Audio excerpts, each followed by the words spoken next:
Now, I'm really looking forward to having this conversation with you because the last time we were up on stage together was at Upgrade Your Life 2020, where you interviewed David Goggins.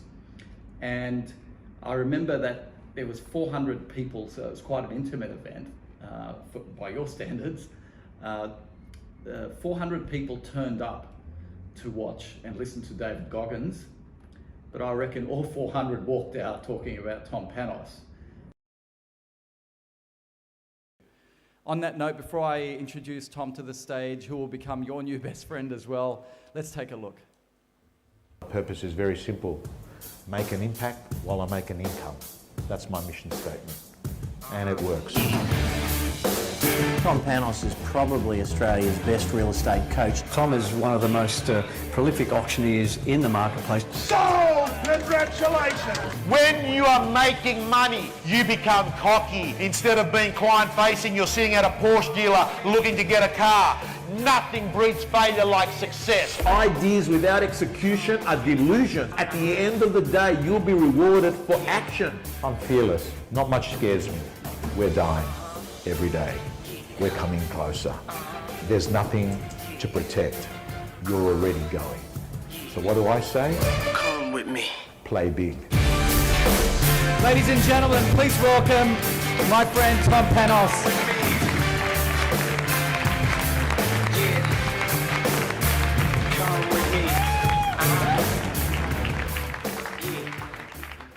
Pleasure. Susan, can I get those questions there? Thank you. Again, brother. Thank you. Hey, what's going on, brother? You want to stand or sit? We'll sit and then Roger we'll get that. up during the session. Sammy, thank you so much. And Awesome. thank you again for putting on an event that people aren't selling things from the stage for 2 days and putting quality event. Being a big round of applause. Thank you, thank you. So, and by the way, can I tell you, 3-minute conversation. So for 32 years, my business via media at News Corp or what I do in my online subscription business is interviewing people. I've got to tell you, roughly 95% audio doesn't match their video. 5 minutes sitting with you yesterday, I said, mate, can I just go over some of the questions? He says, listen, you ask me whatever you want. And that was the end of the conversation. That was it. That was it. That was it. Right? Yeah, that was it. And I like that because I'm used to a lot of people giving me, having 27 meetings to work out their questions. Right. No, fuck that. So, David, firstly, I want to thank you, and it's going to be a short thank you. I want to tell you, I wasn't a person that was a follower or a user or consuming your content. And when I said yes to the interview from Sam, I was at a different stage in my life. Cut a long story short, I just finished cancer for the second time, and I recovered for the second time, and then during the months that I'd recovered, my little brother, who was age 41, who was my closest friend, the only sibling I have, died, and to top it all off, 3 days before he died, I had a cancer relapse again. So you could imagine the diary go-forward plan was, you know, funeral, bury your brother, keep your mum sane, and then thinking I've got to go back into chemo to fight for my life for the third time. On that first chemo session, for the first time ever, I cried because I just thought to myself, this is just overwhelming. I can't do it again. And I had a bunch of chemo nurses come to my station, and they sort of got the picture what had happened. And what I was really sad about, David, was I was picturing my brother who'd been in the chemo ward himself, and he knew he was going to die. And I just got really sad, thinking to myself, he endured this, and we knew he was going to die, and here I was. And all I can say to you is that on the second session I went there, because I knew this interview was coming, and to be quite honest with you, I was keeping my fingers crossed, not only to meet you, but to actually be alive, to actually do it. And I remember listening to your audio book, and the tears stopped, and I listened intently. And who I thought you were and who you were two different people. I thought to myself, this is some fucking, you are a maniac, but this is some maniac that's not smart, right? And I was listening, and I stopped crying, and I'll never forget my chemo nurse. She came up and she said, Tom, keep listening to what you're listening. And I have to tell you, that was the moment, listening to that 3 or 4 hours of the audio book, which, by the way, I think is even better than the written book, because what you've done is a world first, and you've controlled your content, and you've told fuck off to publishers, and you said, I'm going to do it the way I'm going to do it. So you've got a mate of yours reading it, and then you chime in, and that chiming in, for some reason, I said to myself, my current situation is not my final destination. I said to myself, here I am right now, they're difficult roads, but they're going to lead to beautiful destinations. And I want to thank you for that. Well, we can all go the fuck home. I can't fucking say shit to that, man. We're done. No, but I have to tell you, and one of the things I'm going to ask you, I still pack shit to this day, because the truth is, since the early 2000s, 2006, it is a little bit like I've got a gun to my back of my head that says at any time I can come back. So sometimes my head never thinks about it. Other times I open up a newspaper and I hear of some actor who's died at 48, and I think to myself, so I do, as Sam says, I do. On the outside, I look like my shit's together, but I think I'm pretty fucked up, and I'm very fucked up about my brother as well. But I want to ask you, are mentally tough people born, or do they become it? I think it's both. I think some are actually born with some genetic freakishness. I was not. And what people do so well with me is that they forget the first fucking 4 chapters of that book. And all they fucking do, you know, as you read, you start to forget shit. And then you start to hear about running on broken legs and fucking all that sort of shit. And must be, oh my God, pull-up records and this and that. Fucker, don't forget the first 3, 4 chapters when I couldn't read as a junior in high school, where I hid out, where I got called nigger, where I got beat so badly that I became afraid of every motherfucker that ever lived on the planet Earth. Everybody. I had to reinvent a human being. I sat at home for so many fucking nights by myself, broken, not just physically, mentally, spiritually. Like that chart we have up here with the fucking charity and the fucking family and all that shit. I was looking at it yesterday like this. Fuck. I didn't have any of that shit. Mental toughness, strength, power, shit. I'm like, fuck, man, I was fucked up. But then I sat back and said to myself, I invented a motherfucker. I actually sat back when I was fat, nasty, out of shape, miserable, and created a human being in my mind that didn't even exist. And said, that's what I want to be. I want to be that guy. I want to be a guy that's capable of doing exactly what I'm doing today. And you have to, if you weren't born that guy, that mentally strong guy, he can be made. Woman, man, whatever the hell you are. It can be made. But in making that person, you have to be able to turn down book deals. You have to be who the fuck you are every day of your life, and never care about anybody who gets in your way that says you're not doing something the proper way. I was always afraid of people not wanting to, like, when you get beat as bad as I did, I lied all the time. I wanted to be accepted and loved and all that shit that I created about 50 people. Whatever you like, I like. Just if you would be my friend, just be my friend. And that's where we get lost in life. Okay, so what do you say to the girl or guy sitting in this audience that has got a bit of a predisposition to want to be liked by many or most? If you don't get over that, you're doomed. Because what happens is this. You start to create a whole bunch of people that aren't even yourself. You never figure out who you are. You never live up to your dreams, your ambition. You live up to what whoever is around you that you like so much, that you want to emulate and be like so much, you live their dreams.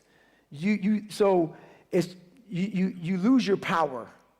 You lose your power. The ultimate power is owning yourself. David, I'm trying to work out. There's a point that there's this just change that happens, right? There's this point where you've burned the boats, and you're saying that I'm trying to work out, can change happen?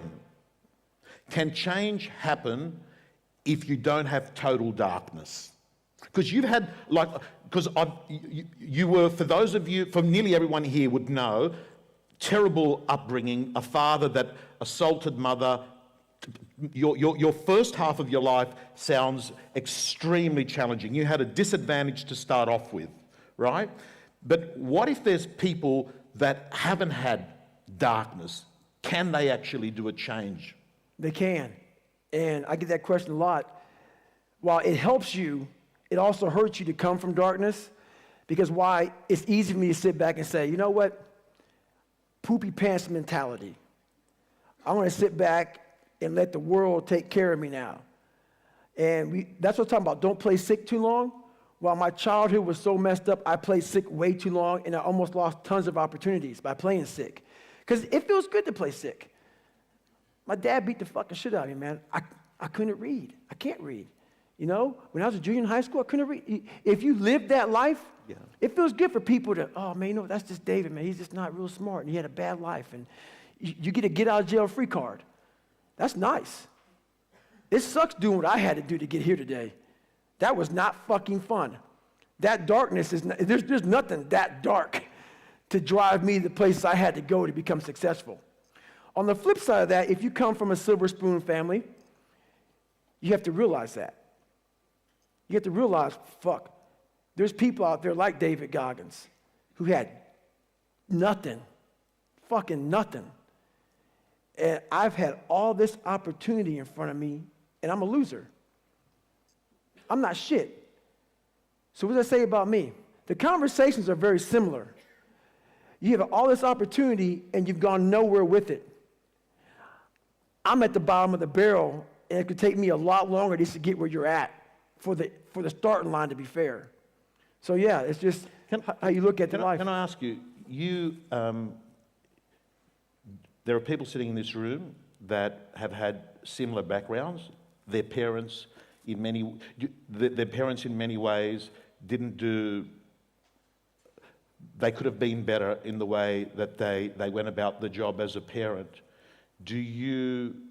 What do you say to the people that have that belief? There is would you agree that there is a bit of a birth lottery, right? Like, you can be born in Ethiopia as a girl, right? And the lottery ticket is quite different to the lottery ticket. Definitely a birth lottery, yeah.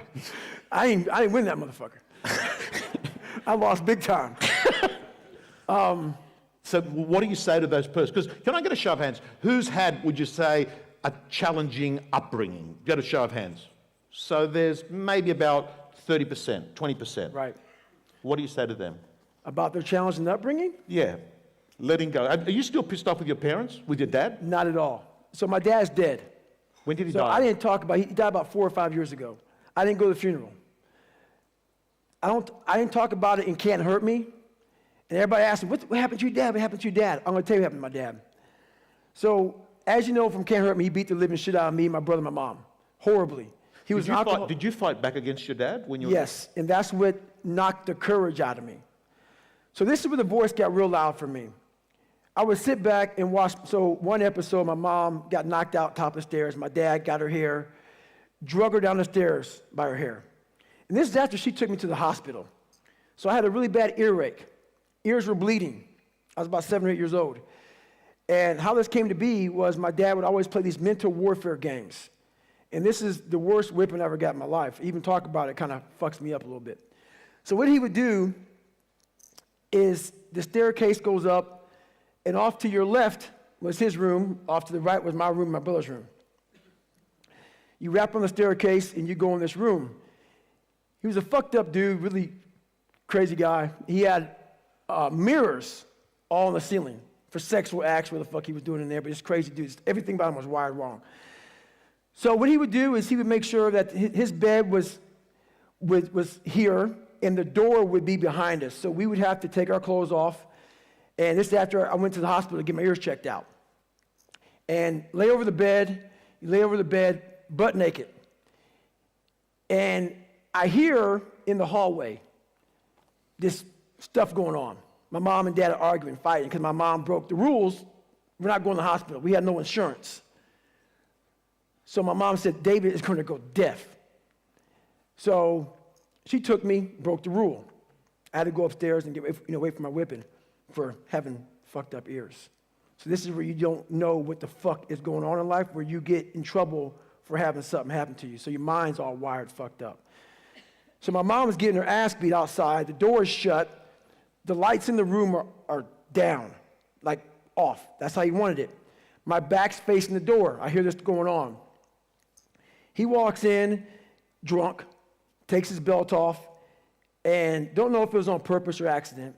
He beat me with the belt buckle.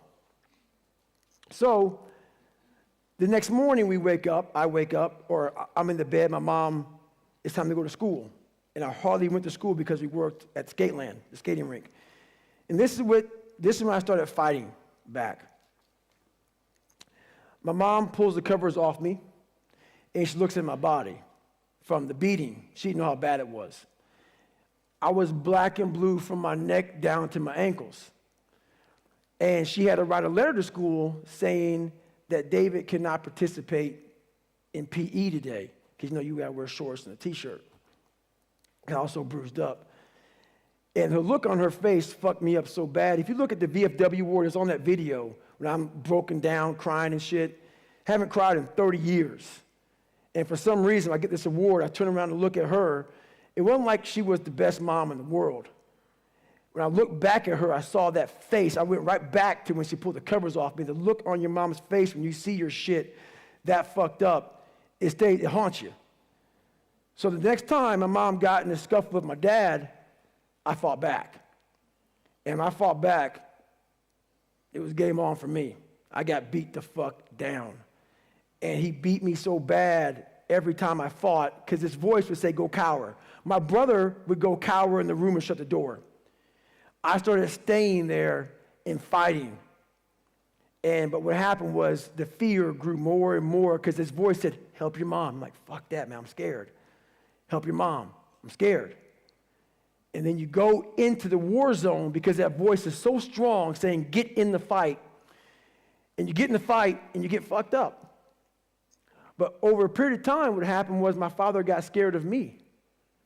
It was weird. The beating, I never got whipped again. The beating stopped. And then we moved to Brazil, Indiana, and that's where another war happened for me. So the moral of the story... Do you hate your father? Do I hate him? No. So when he died, I'm getting to your question now. I was at a really bad time in my life, 300 pounds, praying for cockroaches, Ecolab, $1,000 a month, scared of the water, scared of life. Fucking my demons are just flying around my head every day. So I realized that whenever times would get hard for me, I would fucking quit. And I would work my ass off. I taught myself how to read and write. I taught myself how to swim. But whenever something would crest just high enough to where I just couldn't mentally handle it, I would always just punch out. And this right here is you pulling your parachute and pulling a reserve is why I'm doing this. So basically, you always just punch out and you fucking quit and go back to where you started. I'm not good enough. And I wondered, why is my mind so fucked up? And I think a lot. And I said, you know what, man, this shit started in Buffalo with my father. I hadn't seen him now for 12 years. So I drove from Indiana to Buffalo, New York to visit my father. And while we didn't say anything to each other, he tried to, do whatever he does, and he didn't say sorry, but only went back there to study the demon. I never studied him before. And come to find out, years later, I found out that he's afraid of the dark. He died at 79 years old. He's afraid of the dark. I didn't know this. He had a whole bunch of demons himself. while he never said sorry, I was able to understand a little bit more about the fucking enemy. And when you understand the enemy more, it makes sense to why if nothing makes sense to you, you always wonder why.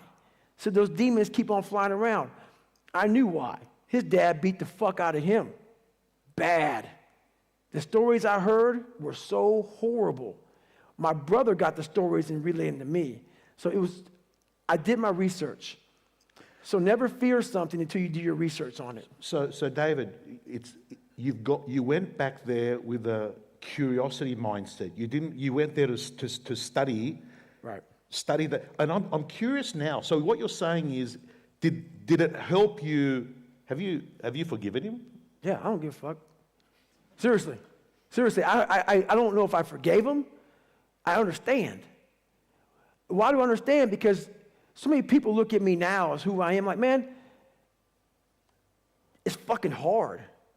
When your dad, when your mom, when you get beat and you don't fix yourself, and then you get a family, when you don't fix yourself, if you're 20 years old, you get a girl pregnant, you're not ready for that. When you're a young kid, 4, 5, 6, I'm not like giving him a get out of jail free card. The man needed fucking help and never got it. So therefore, me, my mom, my brother got demonized. We got fucked up. So I understand where the demon came from. So there's a possibility this may have been generation after generation after generation. Right. And what you said is, there's a strong possibility I'm going to stop this link. And you talk about he never fixed himself. You decided to fix yourself. Right. 2 most defining moments in your life. That drive there, because it's a fucking 8-hour drive, terrified. I had to become a man on that drive because every hour I got closer to Buffalo, I lost 5 years in age. I went from 24 to 19, and then from 19 down. And I walked in that fucking door, I was 8 again. And my mind was like, it was just fucking, but when I left, I got 10 years back. I became an old man in my mind. To the 30% of the room that indicated that their upbringing has somehow impacted their life right now, what do you say to them? 100%. 100%. With everybody in this fucking room. I'm not a shrink. I don't fucking know all that shit. But I know one thing. I'm not a practitioner. Well, I am a practitioner. Most people study shit. I actually got a chance to live it, feel it, sense it, be in it, feel the emotion of it all. And that's why I can talk about the way I do, because I know how most people feel who are fucked up. We live in a world where you can go onto YouTube or Audible, or you can go to a seminar like now. The answers are out there. People know, generally speaking, in life, business, and health, what they need to do. The information is out there. Right. What are your best tips to people that have come to this great event to move to a step of action, to if they've been procrastinators, if they've been people that, sometimes there's people that are course junkies. They go to a lot of events. Right. And what happens is they know the information, but somewhere along the line, the execution doesn't take place. What do you say to them? Well, the most important thing about all that is you have to go, there's always a blockade. There's a barrier in your brain. There's a barrier. You got to find out what kind of removes that barrier from your brain. My biggest barrier was my father. And once I removed that barrier, I was free to think. And once I felt good about myself, I was free to put action in. I never felt good about myself. I never felt good about myself. Whenever I would get somewhere, the demon would come back, put me right back in the cage. If you don't go back, like I'm a runner, left knee hurts. A lot of people focus on that fucking left knee. A lot of times it's your fucking right hip. And that's about life. You got to figure out what has messed you up mentally. Go to the source. Go to the source. Go to the origin of the source. Like peeling an onion, strip it down. And that's what I did to myself. So that, that whole accountability mirror. Did you do it on your own? Did you do it with any help? Every single thing I've ever done that's in that book or anywhere else was on my own. Everything. My mom worked 3 jobs. I was raised in a town of 10,000 people where the KKK marched in the 4th of July parade in 1995. There wasn't a lot of fucking help. My first car got spray painted nigger all over it. And I was so dumb at that time. People say, oh, don't call yourself dumb. I was fucking dumb at that time. That they spelled nigger Niger. Y'all motherfuckers can laugh. There's a lot of white people in here. It's okay. And I went to the principal, and the principal said, that's all he could tell me. And my mom knew about none of this because I felt so sorry for her and how she grew up, or kind of grew up because she was 19 when she met my father. And I saw this young woman just become a shell of herself. She's 72 now, and still, she has everything. Everything. And she still lives back there. Cannot live in the present where she has everything. All the money she wants, she's healthier than me, everything. But the demon brings her back in the cage. So, yeah, man, it's just... It's like, your view, is life suffering? There's a part of it that has to be about suffering. And people hate it when I post about suffering, this whole new, kindler, gentler, soft-ass fucking world, they just fucking, oh, God, this is horrible. We talking about, no. Suffering, if you know how to do it without making it out to be like, oh, I'm not talking about you have to go through cancer.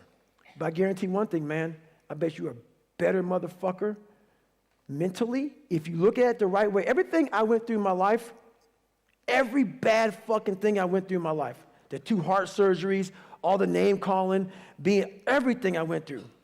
If you learn how to flip that motherfucker on top of his head and say, hang on, there's so much power in this fucking thing. And if you look at life as it is a trial ground, a testing ground for where you need to belong, where you need to go, suffering is a fact of life. And if you look at suffering the right way, it's a great tool to callous your mind. If you look at it as suffering, woe is me, this is bullshit, God, kicking rocks. If you look at it like, okay, motherfucker, you're testing me now. I get it. Whenever I'm being like depressed, I go through depressed moments, I go, oh, hang on. I'm getting tested. So you have to be aware of all the signals and signs that are being given to you from the world. One of them is if you feel bad, you're being tested. How are you going to perform under that? And that's suffering is a part of life. Yeah, look. Very needed. I use a term, some of the best gifts in life come badly wrapped, and for some people it's an upbringing, it's what you went through. For others, it's illness, the death of a child. Look, I'll be honest with you, David, I resonate. The person that goes into a storm is a different person that comes out of the storm, but I wish it wasn't with fucking chemo. Right? I can't even relate, dude. I can't even relate. Can I ask you the question of, when you're running, you run for hours. Days. What? Days?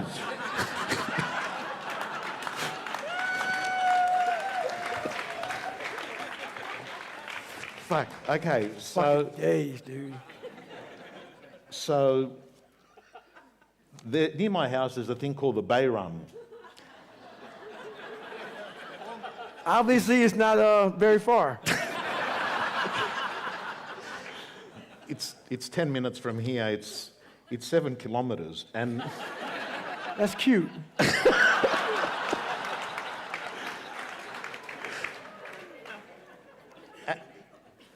and at the 6 kilometer mark.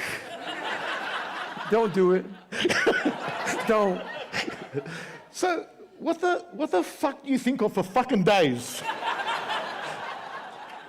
What do you think of? Oh, man. Are you listening to audiobooks? Hell no. No, there's no music in these ears.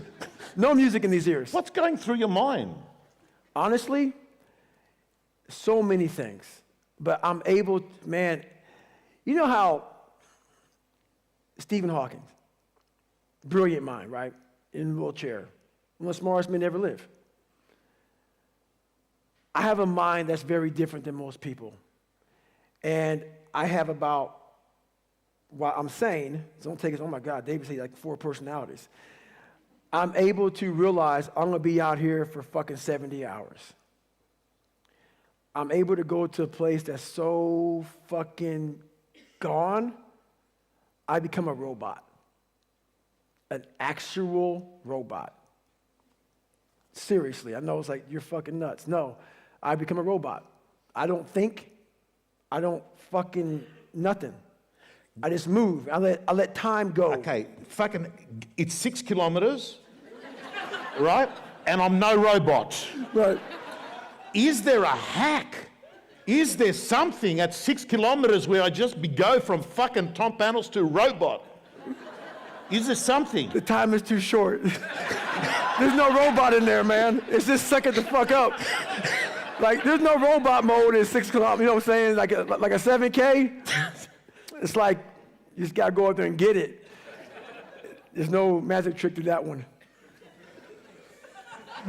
Sorry, man. You know what, dude? But this is what I would do. I call it my cookie jar. And you got some big ass fucking cookies, dude. What that means is this. Yeah. I invented this thing called the cookie jar when I was growing up. You know how your mom my mom, we were real poor, and she would go by and get these fucking cheap ass cookies from Aldi's, which is like a generic grocery store. And like 50-cent cookies, and she would just dump them in this cookie jar. So sometimes you reach in the cookie jar and you pull out a fucking mint cookie, maybe a chocolate chip, maybe a peanut butter.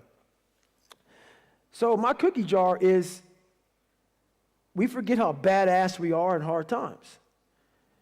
And that cookie jar, look at it as a fortune cookie. You reach in that motherfucker, you pull out a fortune cookie, and you read it.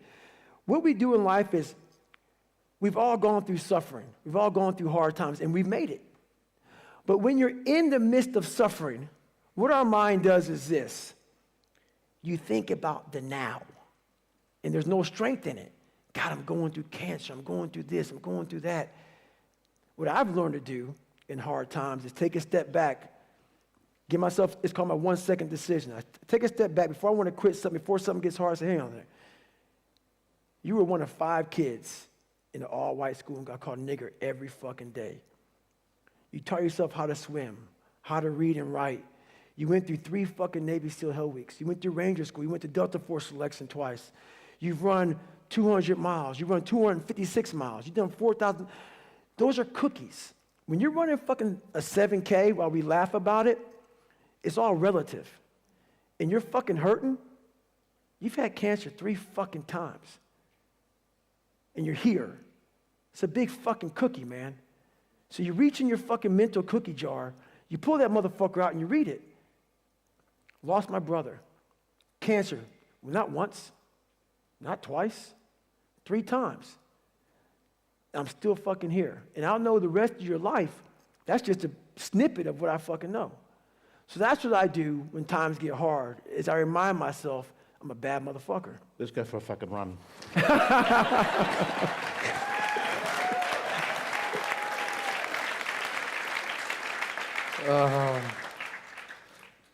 You wake up, some days wake up better than other days. Yeah. A day that you don't wake up that's not great, may foggy brain, you want clear your mind. Yep. Any tips? Yeah. This is what happens, man. This is what happens to me on most mornings. I was 300 pounds twice in my life. So every day I have my shoes laid out because I hate running. People don't believe it. Fuck you. I hate it. So this is what happens. Every day I wake up out of my fucking bed and there's my shoes. My shirt, my shorts. Depending on the weather. There's some days I fucking wake up and I just look at the motherfuckers for hours. And then I'll start walking around the fucking house. And I say, I don't even fucking run today. I'm not doing shit today. Nothing. I don't have to. fucking did all that shit. I don't need all this shit. I went through all this hell weeks and fucking got my ass kicked all the time and fucking made it. What am I doing this shit for? And that's when I think.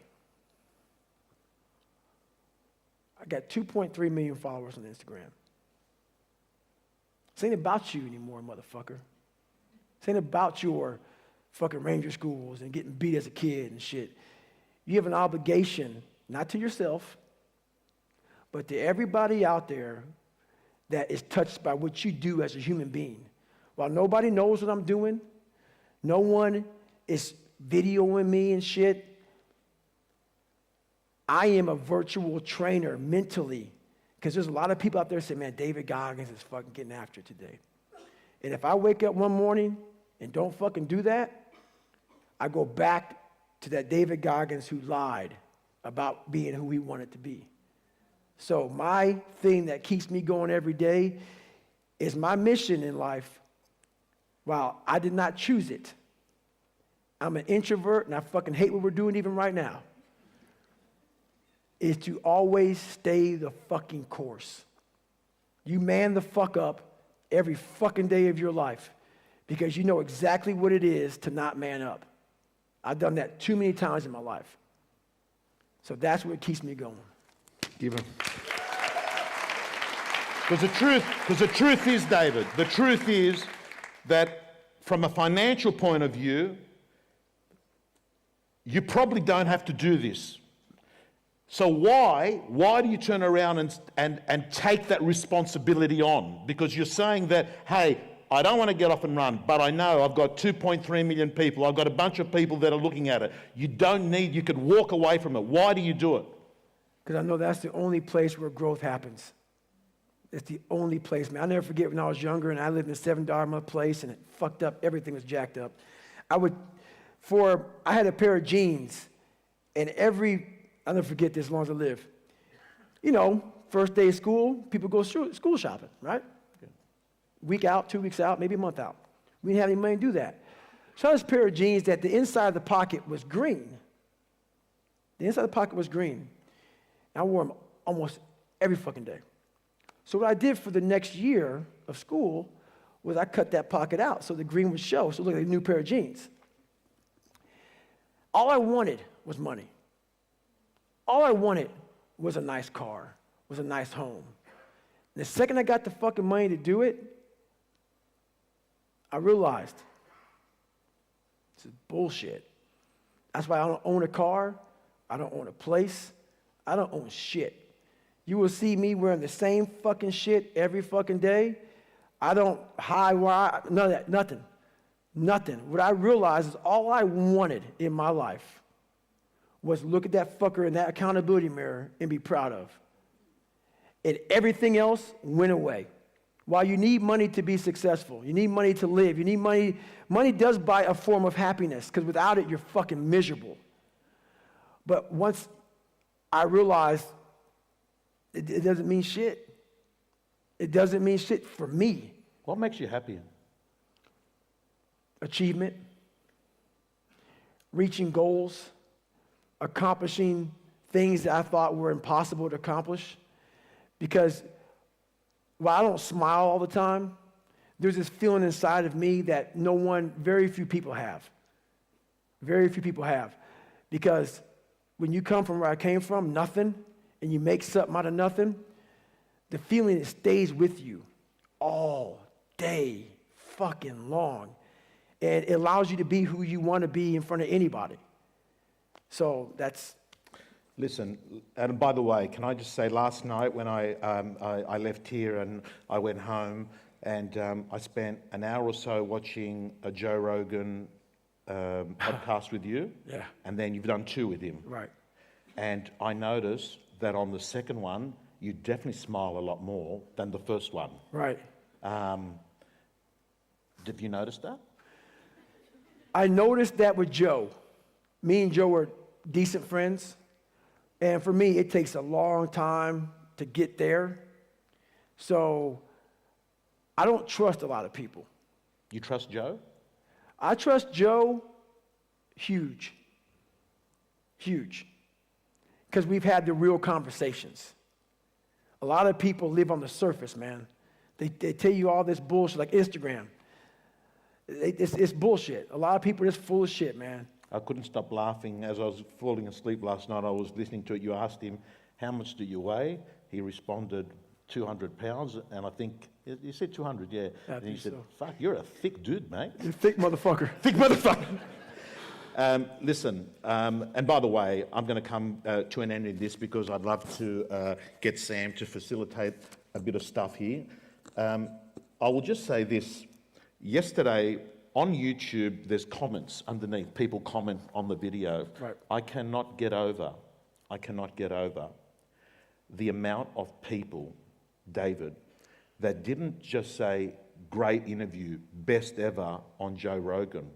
What I went through was people saying, I lost 37 pounds. I lost 48 pounds. I went and got a job. Thank you so much, David. I was about to commit suicide. There is one after the other, after the other. And you're thinking to yourself, fuck, most people on fucking YouTube, there's a lot of people that are a little bit, sarcastic, trollers, but there is just one. I, on behalf of our audience, you may or may not be aware of it, the impact, the ability to get into people's brains. You seem to do it in a better way than any PhD professor, than any academic. And maybe, I don't know, maybe God has given you that path. But the one thing for sure is that you're meeting every one of those tests that you've been given. And I can tell you, the world is a far better place with David Goggins. Thank you.